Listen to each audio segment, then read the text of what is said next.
Bienvenido a este nuevo episodio del podcast de Social Investor. Soy Cristina Triana y me escucha gracias a la realización de Covadonga La Cruz.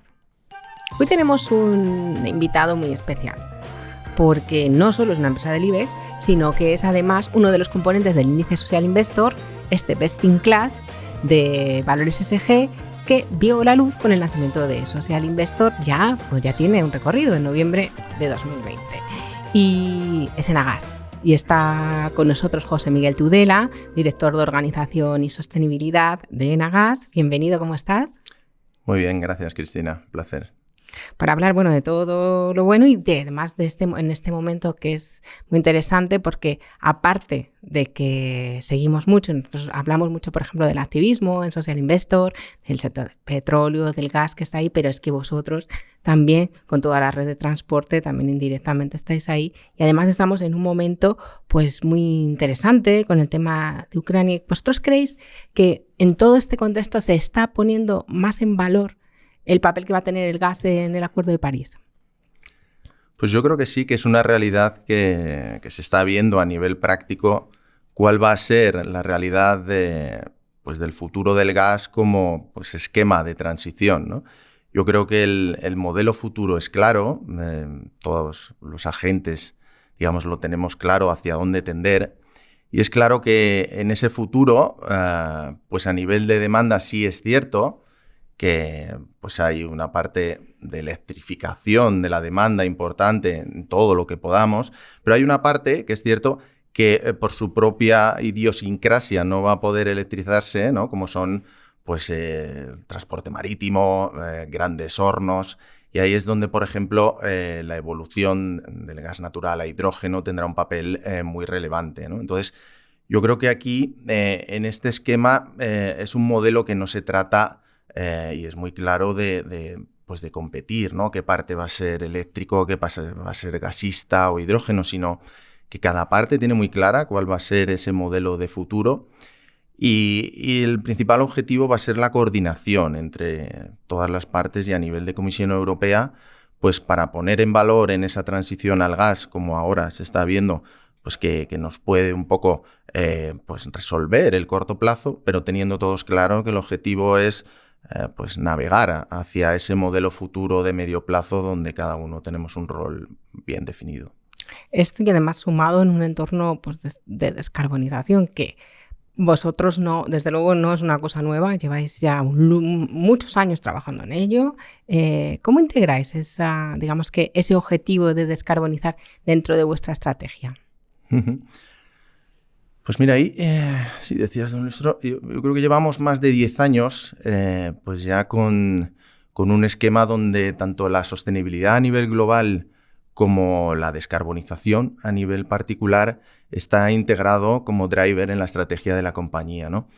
¿Esto al final qué significa? Pues que los objetivos estratégicos de la compañía y los objetivos que se trasladan en retribución, en incentivos a largo plazo, por ejemplo, pues consideran como uno de los 4 objetivos la sostenibilidad y concretamente el nivel de descarbonización, o sea, la reducción de emisiones que se consigue, ¿no? En los 2 últimos esquemas de incentivo a largo plazo de los 3 últimos años y los 3 anteriores, el objetivo de reducción de emisiones ha sido un objetivo concreto vinculado a esa retribución a largo plazo, ¿no?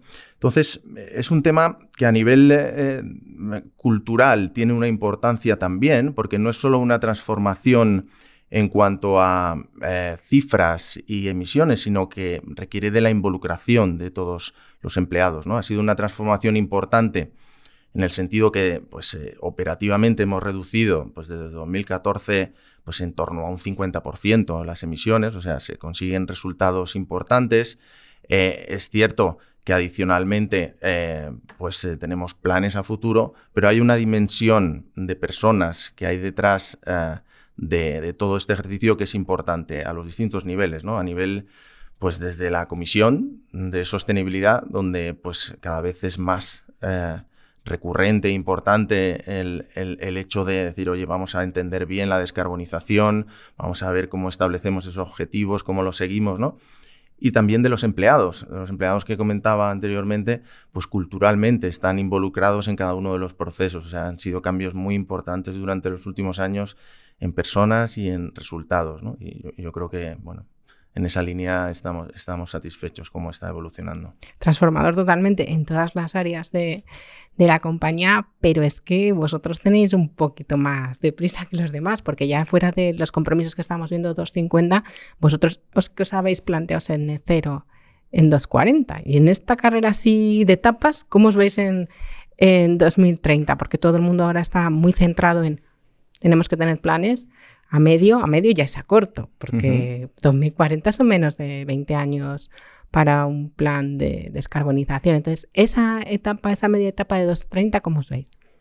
Pues es una realidad que efectivamente el año pasado adelantamos ese compromiso que teníamos a 2050 en línea con la Unión Europea al 2040, pero claro, ese adelanto, digamos, lo evaluamos y lo decidimos porque detrás tenemos una hoja de ruta clara en cuanto a qué hacer y a qué compromisos podemos establecer, ¿no? Y esa hoja de ruta pues también pasa por unos objetivos intermedios y unas actuaciones intermedias, ¿no? Entonces, pues en ese sentido, a 2030 se estableció también un objetivo intermedio en base a los Science-Based Targets que usamos a nivel metodológico, ¿no? Los objetivos basados en la ciencia.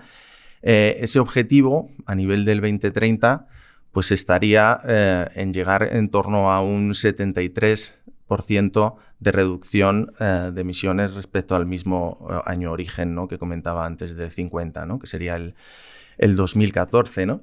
Y para ello pues tenemos una hoja de ruta clara, que es el conjunto de actividades que tenemos lanzadas para ello. A nivel de nuestro plan estratégico de reducción de emisiones y de eficiencia energética, con un grupo transversal que maneja este proceso y donde pues, las principales actuaciones van en línea de poder sustituir turbocompresores por compresores eléctricos, en línea de pues, todas las campañas de detección de emisiones de metano que tenemos y sustitución y el posible uso de biometano por parte nuestra, ¿no? Entonces, es un esquema que hicimos a nivel de objetivo intermedio y este año le hemos dado una vuelta de tuerca más a nivel del 2030, que ha sido establecer también un objetivo, pero ya no solo para las emisiones directas que nosotros tenemos, sino también para el Scope 3, para las indirectas, ¿no? Entonces ahí hemos establecido el tener una reducción de emisiones de Scope 3 pues a nivel de un 25% para ese año 2030, en este caso tomando como referencia el 2020, y bueno, pues ya también uno para el 2040 en línea con esa neutralidad. Pues para el Scope 3 estamos estableciendo un 50% de reducción para ese 2040 respecto al 2020, ¿no? Entonces, pues sí, efectivamente el 2030 es un hito intermedio y es un hito importante que en estas fechas además pues el contexto hace complicado el evolucionar, pero que tenemos que tener claro hacia dónde ir tanto en el final como en los puntos intermedios, sin duda. ¿Y qué volumen de inversiones hay marcado para alcanzar esa meta volante, ese 2030, los objetivos que os habéis marcado y renovado además? Pues ahí ese volumen de inversiones va asociado a esa componente que te indicaba de principales actuaciones en cuanto a posible sustitución de turbocompresores y las campañas de LDAR, que se llama, ¿no? De Leak Detection and Repair, que son campañas de detección de fugas y sustitución, ¿no?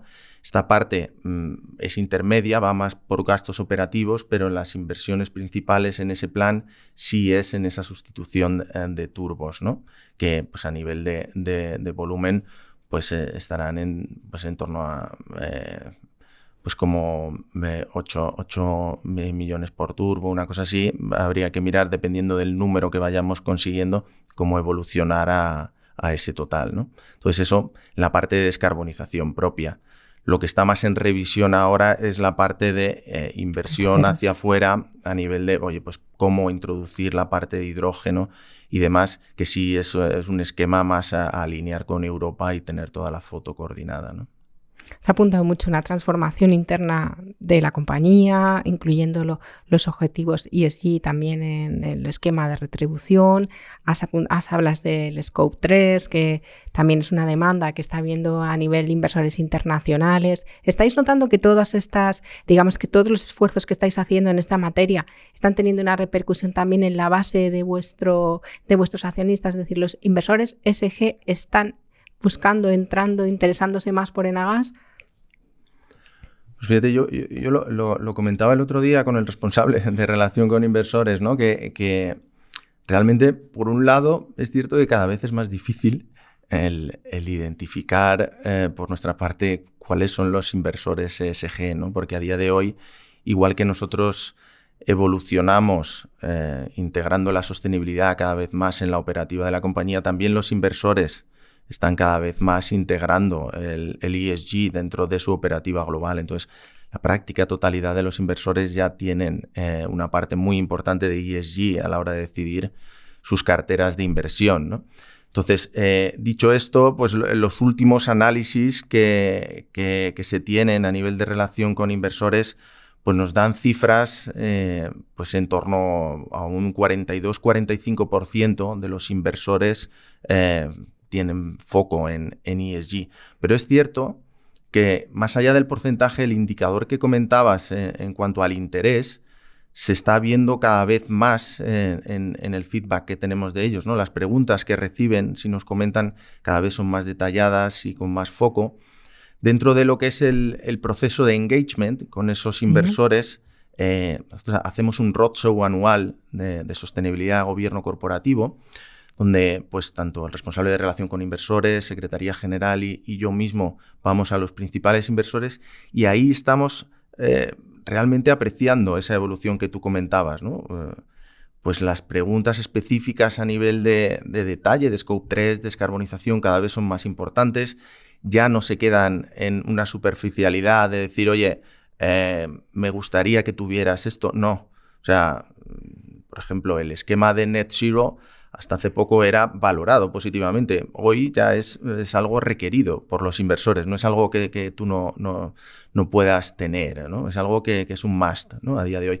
Entonces es cierto que la evolución va cada vez más. Sí, el feedback que recibimos es positivo en esa línea, pero el nivel de detalle, profundidad y sobre todo dentro de la parte de descarbonización es cada vez mayor, sí, sin duda. Hace muy pocos días, has hablado del hidrógeno, pero es que hace muy pocos días la Comisión Europea ha presentado una propuesta en este marco de la revisión del Fit for 55, que es muy novedoso, pero que hemos tenido ya que tenemos que empezar a revisar un poco por el contexto, por la guerra en Ucrania y todo, y le dan más peso al hidrógeno. El hidrógeno es uno de vuestros ejes estratégicos. ¿Qué peso va a tener en el futuro de Enagás? Pues yo creo que en ese modelo que comentábamos antes, ¿no? Al principio, yo creo que todos los TSOs a nivel de Europa estamos pensando en esa evolución donde gases renovables, hidrógeno a futuro y a medio plazo va a tener un papel muy relevante, ¿no? O sea, la aspiración de todos los gestores a nivel europeo, y Enagás es pues, la aspiración que tiene, es pues evolucionar de ser un gestor de infraestructuras de gas natural a ser realmente un gestor de infraestructuras de gases renovables y concretamente de hidrógeno, ¿no? Sobre todo. O sea, evolucionar de ser un TSO a un HNO, ¿no? Un Hydrogen Network Operator, ¿no? En esa evolución. Entonces, como tal, para llegar ahí, es cierto que nosotros tenemos dos tipologías de actividades. Una más relacionada con la adaptación de nuestras infraestructuras, de las redes de infraestructuras que tenemos hoy, y otra más focalizada en potenciar el desarrollo de ese mercado. Ya llevamos varios años a través de nuestra filial de Enagás Renovables potenciando que exista en España un mercado de hidrógeno, empezando a hacer sobre todo proyectos conjuntos con otros socios a nivel de pues, plantas de producción de hidrógeno y de desarrollo de un mercado asociado. Y pues ahora tenemos más de 55 proyectos de este tipo, ¿no? Que están relacionados con este esquema, ¿no? Entonces el Fit for 55 que comentabas, pues yo creo que ha reforzado este impulso y esta relevancia que se le da en Europa a nivel de hidrógeno. Y como tal, pues nosotros un poco lo que demandaríamos un poco de la parte del Fit for 55 es... pues en línea con lo que se está haciendo, pues seguir con esa claridad de mensajes y claridad de planes a futuro y una coordinación entre los distintos agentes, ¿no? Antes comentábamos la parte eléctrica, la parte de gas natural, la parte de hidrógeno, pues esa coordinación que a futuro pues nos permita evolucionar todos conjuntamente, ¿no? Entonces, el alinear los planes a nivel de Comisión Europea, a nivel de país, Ministerio de Transición Ecológica y a nivel de empresa, yo creo que el ir coordinados en ese esquema será vital para llegar a esa relevancia que le queremos dar al hidrógeno, ¿no? Pues ahí les dejamos el mensaje a todos los implicados, porque, ojalá. ¿Cómo lo veis? ¿Tiene España vosotros como empresa es evidente que lo veis claramente que sí, pero España como país tiene una importante oportunidad con el hidrógeno? Pues yo te diría rotundamente sí. O sea, yo creo que el modelo es claro en cuanto a las ventajas que ofrece hoy el hidrógeno en ese esquema europeo, ¿no? Ahora mismo el hidrógeno, lo que comentábamos al principio, está llegando a nivel de dar energía en ámbitos donde la electricidad no llegará. Está siendo capaz de ser almacenado, que es una situación que es muy importante para dotar de flexibilidad al modelo a futuro. Y sobre todo, nosotros potenciamos el hidrógeno renovable, el hidrógeno verde, que es pues, una de las principales características de este esquema, ¿no? Entonces, como tal, pues a nivel de proceso, la generación de hidrógeno es muy sencilla, en el sentido de que al final es poner electricidad en el agua y separar el hidrógeno, ¿no? Esta electricidad, en la medida que venga de fuentes renovables, pues el hidrógeno es hidrógeno verde. Entonces, España, como tal, ahora mismo es una potencia en energías renovables y en la generación eléctrica vía energías renovables. ¿Qué quiere decir eso? Que la oportunidad que tenemos para liderar la parte de energías renovables exactamente igual la vamos a tener y la tenemos en potenciar el hidrógeno, ya que uno se deriva del otro, ¿no? Y además existen innumerables sinergias entre las dos, ¿no? Entre la propia generación de la energía renovable pues eólica solar y la utilización del esquema hacia el hidrógeno, ¿no? Entonces, pues sin duda el posicionamiento de España a ese nivel yo creo que es muy positivo y bueno, pues es el momento ahora de empujar para aprovechar el timing y la oportunidad, ¿no? Pues lo has dicho clarísimamente, que tenéis que evolucionar vuestras infraestructuras más del gas, pues hablando del hidrógeno, ¿no? ¿Cómo se hace? ¿Cómo se hace ese cambio en la infraestructura? ¿Cómo le estáis evolucionando? Pues esa evolución que os comentaba, claro, la red de infraestructuras que tenemos es muy importante, ¿no? Entonces, en ese modelo futuro que hablábamos, el esquema va orientado a tener una red dedicada de hidrógeno, ¿bien? Entonces, ¿qué sucede? Para llegar a ese modelo final, esa foto final, es necesario pasar por un esquema y un modelo de transición donde convivan los dos esquemas. Eso es, las infraestructuras en su esquema actual y con una capacidad intermedia y orientado a esa foto final. Entonces, ¿cómo se está haciendo para evaluar? Es algo en lo que estamos todos los TSOs a nivel de Europa involucrados, entonces tecnológicamente está muy claro cómo evolucionar.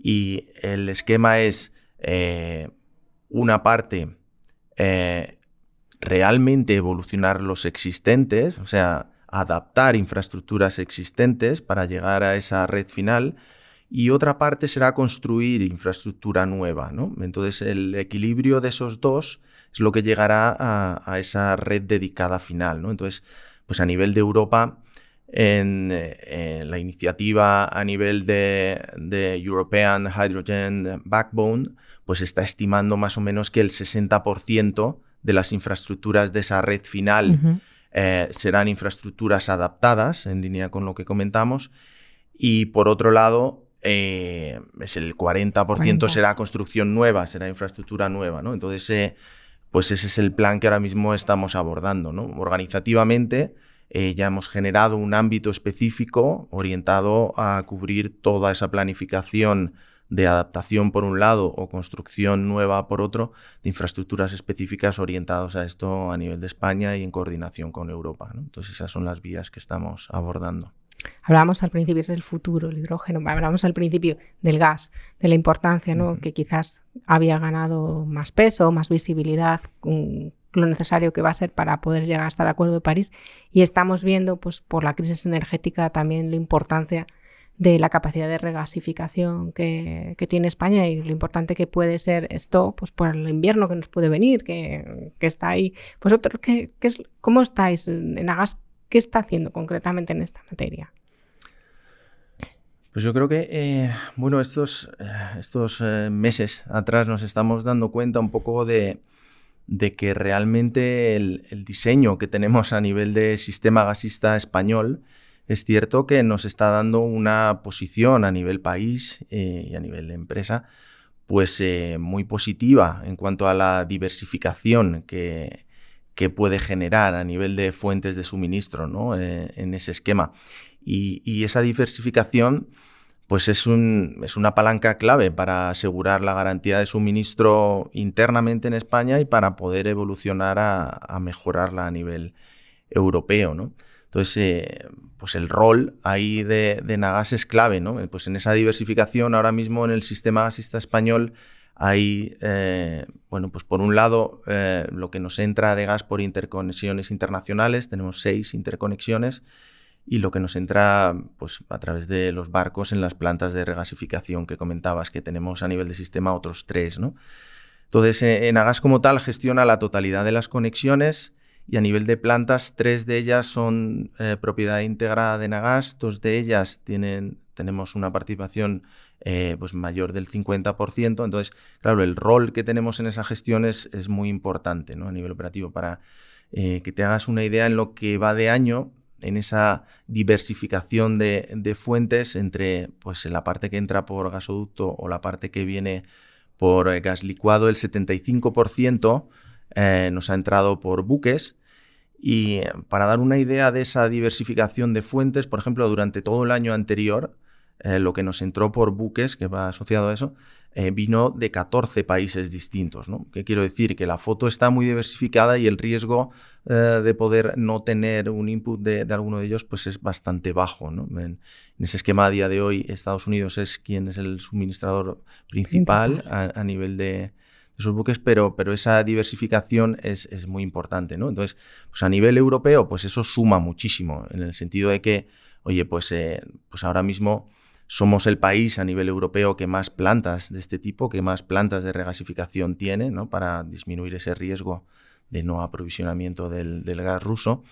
Y aparte, pues hay una seguridad adicional que dan esas plantas, que es la capacidad de almacenamiento que transmiten, ¿no? Pues ahora mismo, de la capacidad total de almacenamiento que tiene Europa, el 45% lo estamos dando desde las plantas españolas, ¿no? O sea que es una capacidad muy importante a nivel de ese esquema, ¿no? Entonces, tanto esa capacidad de almacenamiento como la parte de diversificación, pues son 2 características muy importantes que a día de hoy generan y proponen un esquema muy positivo para España y muy positivo para que Enagás sume dentro de esa seguridad energética europea, ¿no? Podemos estar tranquilos que el suministro está garantizado. A nivel de España, a día de hoy está garantizado. Y es más, incluso el trabajar por una foto más global y ir a una foto más de esquema europeo, etcétera. Sí. Ya pensar con mentalidad europea, quizás todo esto no nos va a dar eso. ¿Vosotros en este contexto planteáis algún cambio en vuestra hoja de ruta a nivel inversiones? Bueno, todo el esquema, por ejemplo, que se aprobó la semana pasada a nivel del REPowerEU, marca muy bien y refuerza lo que van a ser los esquemas de inversión a nivel europeo, precisamente en estos refuerzos a nivel de seguridad energética, ¿no?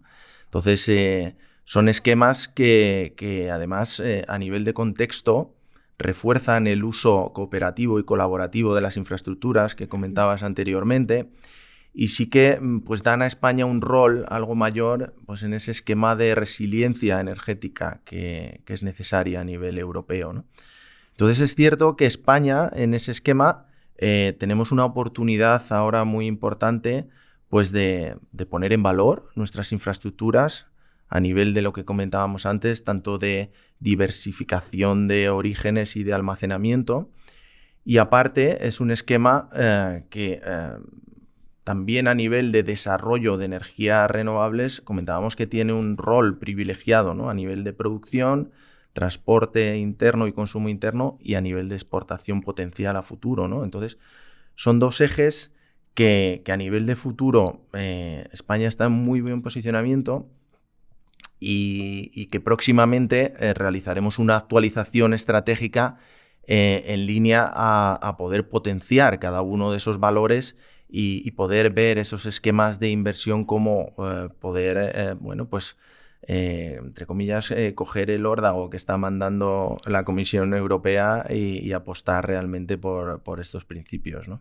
Te tendrías que preguntar cuál va a ser, pero como no me lo vas a poder contar, pues no te lo voy a preguntar. Pues será en breve. Nos lo apuntamos. Y Perfecto. estaremos ahí y lo contaremos también en Social Investor, en finanzas y en todo. Muchísimas gracias, José Emilio, por estar con nosotros. A vosotros. Ha sido muy interesante ahondar en... La verdad es que sumar todo el reto de seguridad energética que tenemos con toda la transformación y cómo cambiar, cómo generamos energía y recibimos energía, al final es una cuestión para la mayor parte de la gente, es una cuestión de cómo enciende la luz y cómo puede cocinar y cómo es su día a día, y para la industria también cómo produce, siempre pensando en producir más limpio. Pues muchísimas gracias por estar con nosotros. Muchísimas gracias a vosotros por invitarnos y pues siempre un placer hablar. Y ya me he apuntado que tenemos deberes pronto para esa actualización. Así que yo me despido, no sé si hasta la próxima actualización, sino hasta el próximo podcast. Espero que le haya parecido muy interesante y nos vemos pronto. Un feliz día, tarde, madrugada. Hasta pronto.